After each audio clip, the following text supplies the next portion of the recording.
Pinaghahandaan na ang posibleng pananalasa ng Bagyong Krising sa Ilocos. Para sa update, magbabalita live mula sa Lawag, Ilocos Norte, si Gio Robles. Gio, kumusta dyan?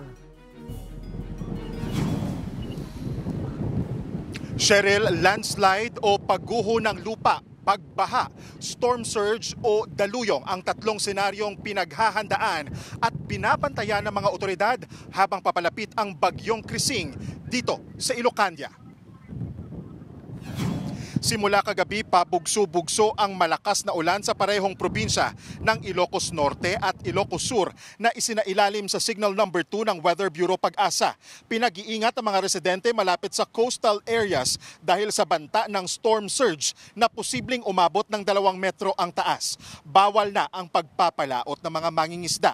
Bandang alas 5 ng madaling araw kanina, itinaas ng Pag-asa ang red rainfall warning sa Ilocos Norte, ang pinakamataas na antas ng babala sa 3 level ng rain monitoring nito.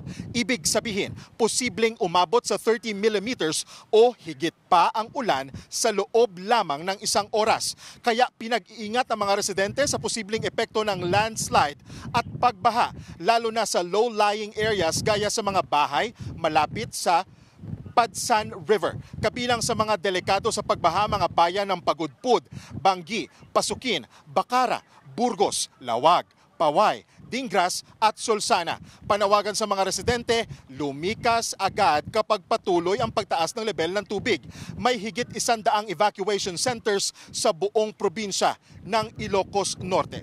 Cheryl, suspendido ang klase sa pampubliko at pribadong paaralan sa lahat ng antas sa Ilocos Norte at Ilocos Sur ngayong araw. Kasabay niyan ay wala ring pasok sa mga local government unit at maging sa mga ahensya ng gobyerno sa Ilocania. Cheryl. Maraming salamat at mag-iingat kayo dyan, Gio Robles.